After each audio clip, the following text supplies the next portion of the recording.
మంచిర్యాల జిల్లా నిల్వయి గ్రామంలో ఆత్మహత్య చేసుకున్న బీజేపీ నేత మధుకర్ కుటుంబాన్ని బండి సంజయ్ పరామర్శించారు. మధుకర్ కుటుంబానికి అన్ని విధాలుగా బీజేపీ అండగా ఉంటుందని హామీ ఇచ్చారు. మధుకర్ మృతికి కారణమైన వారిని అరెస్టు చేయాలని డిమాండ్ చేశారు. నిల్వయి ఏసీని సస్పెండ్ చేయాలని డిమాండ్ చేశారు. ప్రభుత్వానికి 48 గంటల డెడ్లైన్ విధించారు. నిర్లక్ష్యం చేస్తే బీజేపీ సత్తా ఏంటో చూపిస్తామన్నారు. బీజేపీ ఉద్యమాన్ని తట్టుకోలేరంటూ వార్నింగ్ ఇచ్చారు. తమ కార్యకర్తలు తలుచుకుంటే ఒక్క కాంగ్రెస్ నేత ఉండరని హెచ్చరించారు. ఇక్కడ ఏసీపీ గారు ఎస్ఐలు సిఐలు ఎవరు కూడా కంప్లైంట్ తీసుకోలేదు.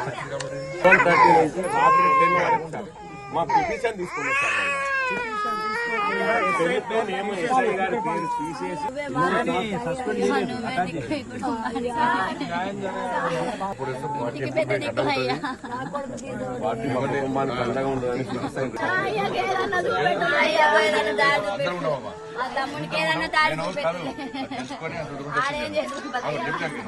చిన్న పొల్లడు బాధ్యతలు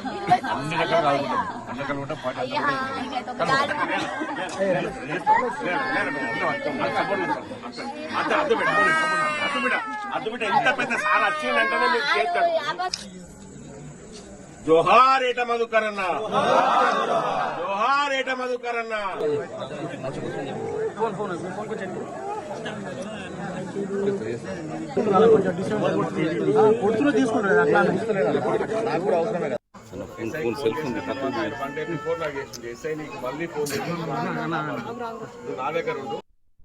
రౌడీ షీట్స్ ఓపెన్ చేశారు. కానీ అయినప్పుడు కూడా భారతీయ జనతా పార్టీ కార్యకర్తలం అందరం కూడా ఇవాళ బీఆర్ఎస్ పార్టీ అరాచకాలకు వ్యతిరేకంగా కొట్టాను. ఎక్కడ భయపడలే. కానీ ప్రజలు నమ్మి కాంగ్రెస్ పార్టీ కొట్టేస్తే వాళ్ళ కాంగ్రెస్ పార్టీ ఏం చేస్తున్నది, వాళ్ళ బీఆర్ఎస్ కంటే ఇంకా దౌర్జన్యంగా ఆత్మహత్యలు చేసుకునే స్థాయిలో ఇలా విరుచుకుపడి ఇలా ఇంత దౌర్జన్యాలు ఇంత దమనకాండ చేస్తున్నారంటే ఇంతకంటే సిగ్గుచేటి ఇంకోటి కాదు. వాళ్ళేమో అట్లా వేసారు, వీళ్ళేమో ఇట్లా వేసారు. ఇంకెన్ని రోజులు భరించాలి మీరు చెప్పండి. తెలంగాణ ప్రజలు ఆలోచించాలి. ఇవాళ మధుకర్ అనే కార్యకర్త గురించి ఇవాళ ఇటుపక్క కార్యకర్తలు అటుపక్క ప్రజలందరూ కూడా సామాన్య ప్రజలు, ఆ చిన్న చిన్న అమ్మాయిలు మధుకర్ అన్న మావాడు, మాకు ఆపద వస్తే మాకు కష్టం వస్తే మధుకర్ అన్న మమ్మల్ని ఆదుకుంటాడు. ఆ రోజు కూడా చిన్న చిన్న పిల్లల డీజే వల్ల ఎగిరి పడితే పరిస్థితి ఉన్నది. బాగా తప్పదాగి ఫాల్తునా కొడుకులు అందరూ కూడా ఇలా డీజేలు పెట్టి ఇబ్బంది పడుతున్నారు. మా గుడిసెలు మొత్తం కదులుతున్నాయి.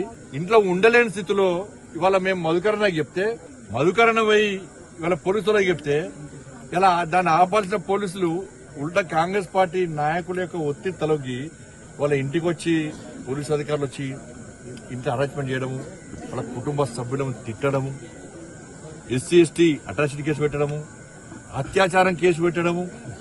ప్రభుత్వాలు గతంలో ఏమైంది, బీఆర్ఎస్ పార్టీ అధికారంలో ఉన్నప్పుడు గిట్నే చేస్తే ఇలా అధికారుల పరిస్థితి ఏంది, కోర్టుల చుట్టూ తిరిగేటువంటి పరిస్థితి వచ్చింది. ఏ ప్రభుత్వం శాశ్వతం కాదు. నేను మళ్ళీ చెప్తున్నా, మీరు ఏం చేసినా కూడా నెక్స్ట్ తెలంగాణ రాష్ట్రంలో ఏర్పడేది నరేంద్ర మోడీ గారి ప్రభుత్వం, భారతీయ జనతా పార్టీ ప్రభుత్వం అన్న విషయాన్ని ఒక్కసారి పోలీసు అధికారులు కానీ హరాస్మెంట్ చేసే కార్యకర్తలకు, కాంగ్రెస్ పార్టీ కార్యకర్తలు, బీఆర్ఎస్ పార్టీ కార్యకర్తలు గుర్తుంటాం. చుక్కలు చూకుంటాం. మేము అరాచకం చేయమేము. ప్రజలను ఇబ్బంది పెట్టేటోళ్లను, ప్రజల ఆస్తులను దోచుకునే వాళ్ళను ఎట్టి బస్సులో వదిలిపెట్టాం. గుర్తుంచుకోండి. చాలా మంది అనుకుంటారు, బీజేపీ చాలా మంది చెప్తారు, ఈసారి ఎట్టి వాళ్ళకి వచ్చేది భారతీయ జనతా పార్టీ ప్రభుత్వమే. రౌడీ షీట్స్ ఓపెన్ చేశారు. కానీ అయినప్పుడు కూడా భారతీయ జనతా పార్టీ కార్యకర్తలం అందరం కూడా ఇవాళ బీఆర్ఎస్ పార్టీ అరాచకాలకు వ్యతిరేకంగా కొట్టాను. ఎక్కడ భయపడలే.